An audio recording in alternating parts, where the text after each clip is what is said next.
Bonjour et à nouveau bienvenue en Corse, dans la vallée de la Restonica, pour une nouvelle randonnée guidée par Agnès d'Altipiani. Elle m'a conduit il y a 2 jours jusqu'à de beaux lacs au-dessus de la barre des 2000 mètres.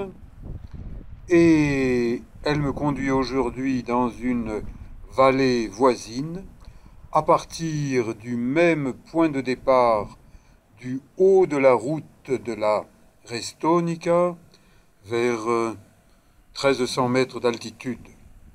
Il y a des bergeries et vous voyez qu'elles sont recouvertes d'un toit de lauze, c'est-à-dire de pierres plates assemblées.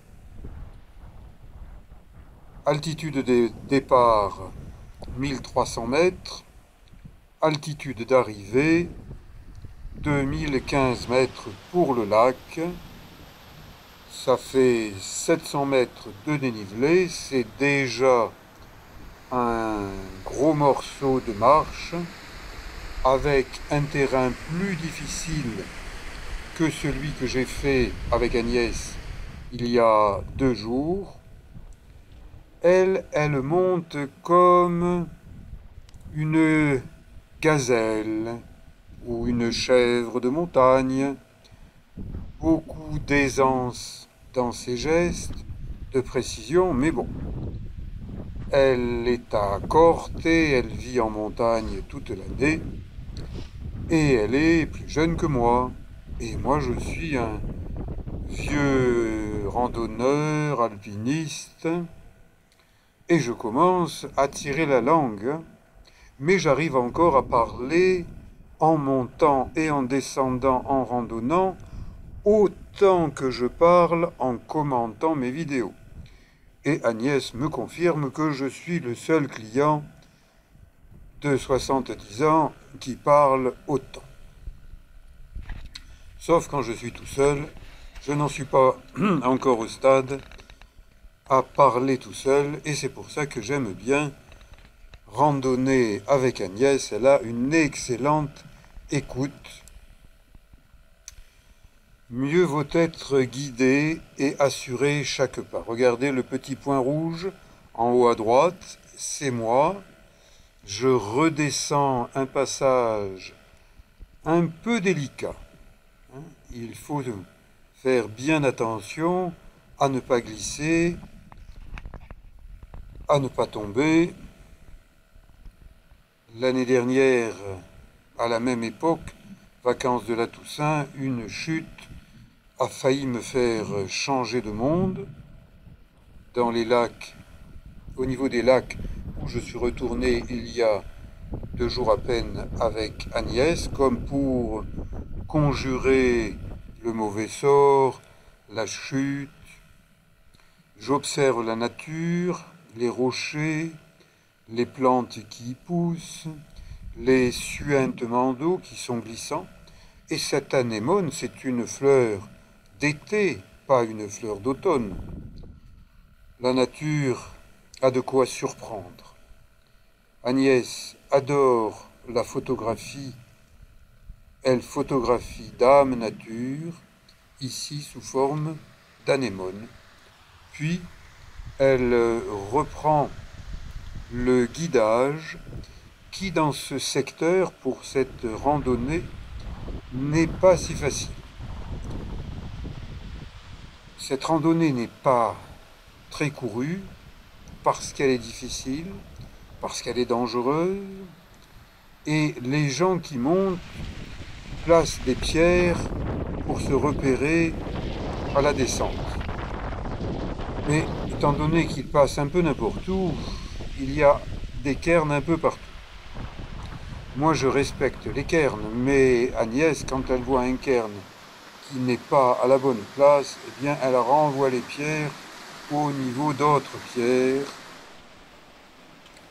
Agnès aime bien monter sur des dalles lisses.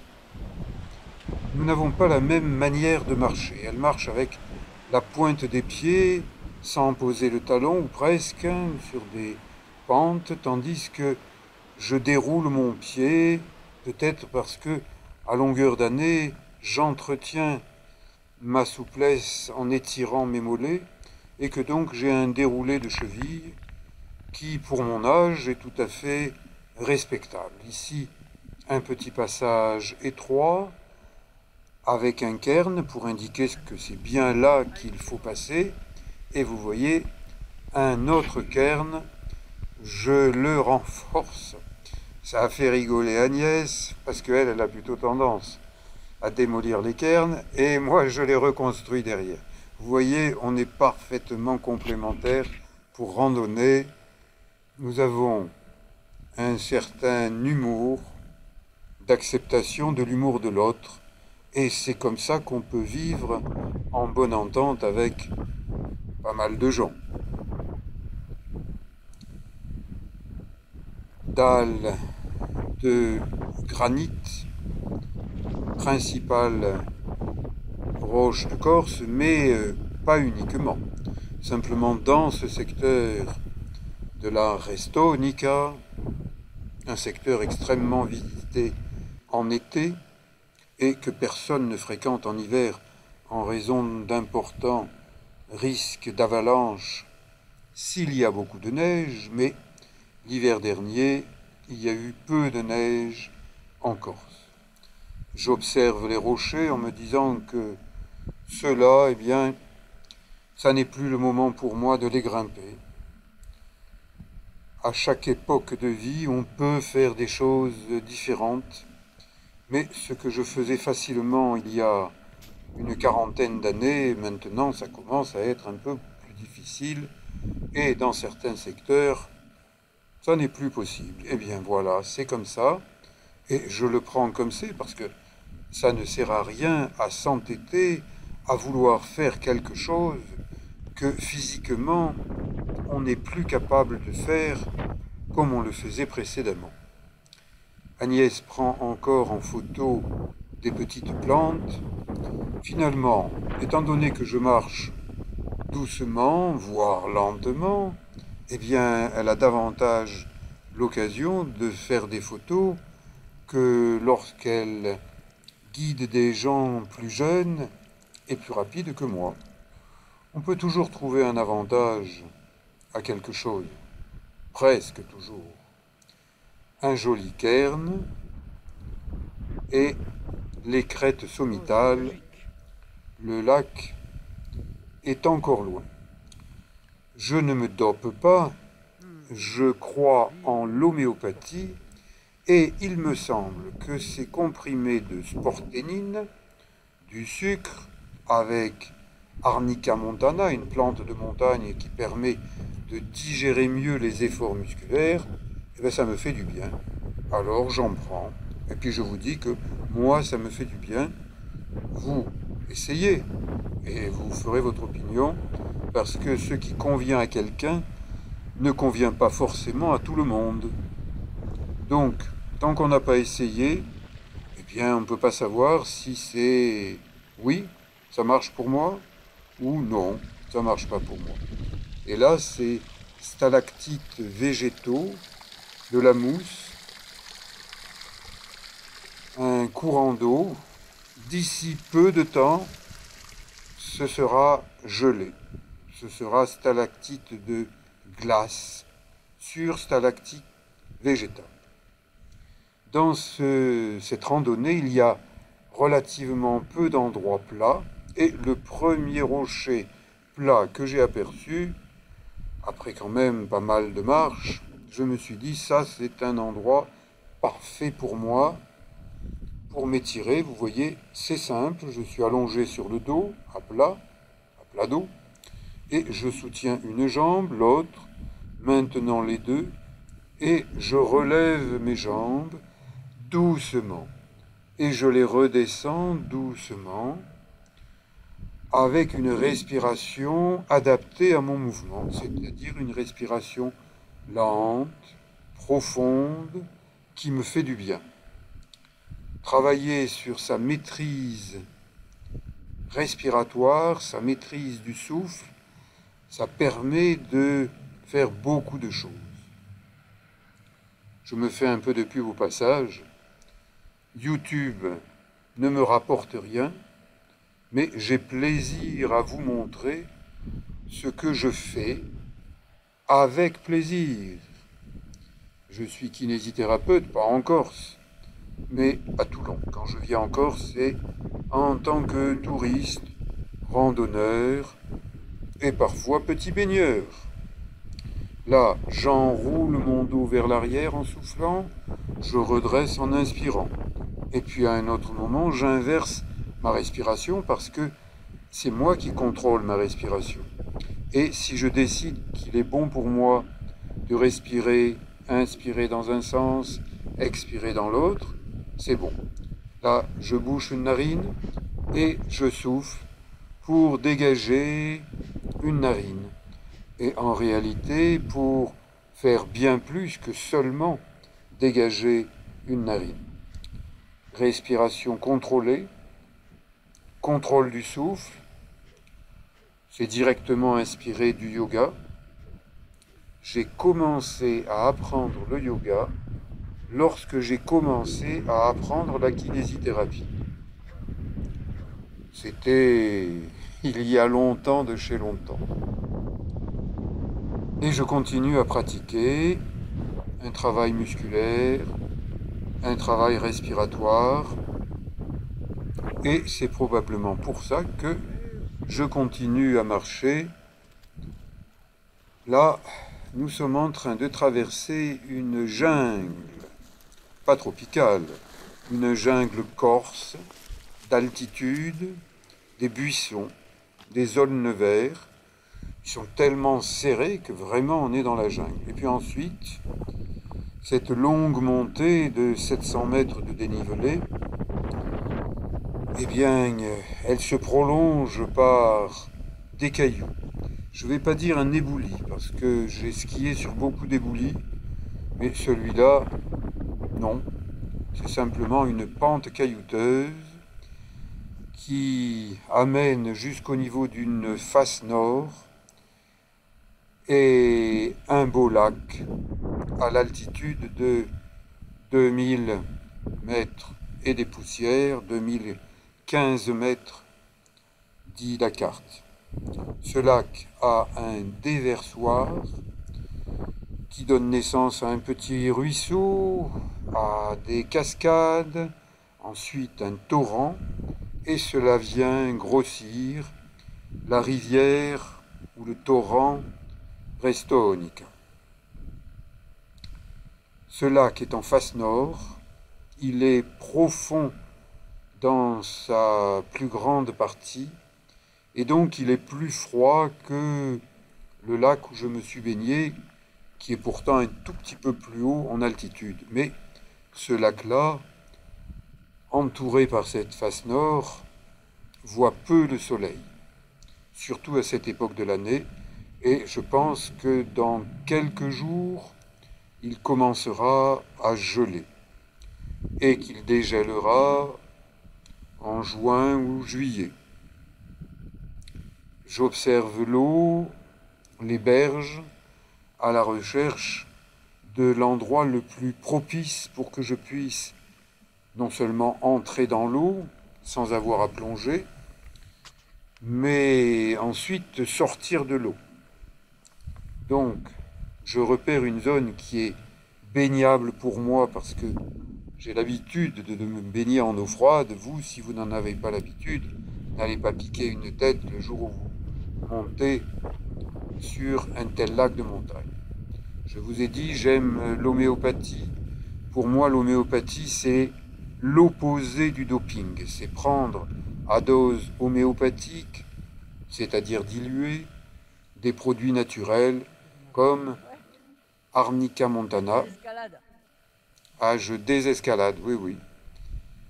Mon aire de baignade est un peu particulière. Je pourrais rentrer par une berge plus douce, mais là, j'ai repéré que l'eau était profonde. Je me dis, ça peut être intéressant. Agnès me filme avec une caméra et j'installe l'autre sur des rochers. J'arrive pas à trouver un rocher parfaitement plat, mais bon, hein, en montagne comme en montagne, je fais attention. L'eau est fraîche, de chez fraîche. Vraiment, j'ai quand même un peu de difficulté à rentrer et mes pieds sont des thermomètres qui captent tout de suite que c'est une eau glaciale avant d'être glacée. L'exercice que j'ai inventé quand j'avais 20 ans me sert toujours, plus de 50 ans après, à échauffer mon corps et à me permettre de rentrer. Je ne saute pas, je ne plonge pas, je prends appui. Et là, c'est le moment le plus délicat. Les hommes l'appellent le PDC. En clair, le passage des couilles. Parce que lorsqu'elles rentrent dans l'eau, ça fait frais et elles ont tendance à remonter. Et il y a quelque chose aussi qui a tendance à diminuer de diamètre. Vous pouvez prendre une petite règle et en fonction de la distance de ce qui reste, vous connaissez la température de l'eau. Bon, ma caméra a glissé, je m'en suis rendu compte avant de nager, donc je la repositionne correctement. Dans l'eau, il fait moins beau. Et je fais un peu causette avec Agnès, on s'entend très bien pour parler. Je me réchauffe un peu les pieds parce que eux, ils ont plus froid que le reste du corps, vu que je commence par les pieds. Si on plonge directement, ça peut faire un choc thermique très important. Ça m'est arrivé une fois en Himalaya et ça me sert de leçon. Je n'ai pas l'intention de recommencer à me lancer d'un coup, donc ça prend le temps que ça prend. Tant pis si les pieds ont un peu froid, mais au moins ils informent le reste du corps et le cerveau que c'est une eau froide, donc c'est une eau dangereuse parce qu'en l'espace de quelques mètres, une dizaine de mètres, eh bien il m'est déjà arrivé d'avoir des crampes des pieds à ne plus pouvoir bouger ni les orteils ni les chevilles. Eh bien quand ça arrive, là c'est dangereux. Et donc là, rapidement, je me rends compte que mes pieds, ils sont pas du tout contents de ce bain froid, même si le reste de mon corps se trouve bien. Et ben voilà, j'ai pris mon bain à plus de 2000. C'est le deuxième en 3 jours. Et dans 48 heures, je vais encore en prendre un sur un lac un peu plus haut. Je vous raconterai ça sur d'autres images, avec un autre accompagnateur, Louis Moulenc, qui m'a déjà guidé vers plusieurs sommets, plusieurs lacs. Vous voyez, j'ai des difficultés à marcher parce que mes pieds ont froid de chez froid. Un petit panoramique pour immortaliser le site de ce lac où souffle un vent un peu comme le Mistral.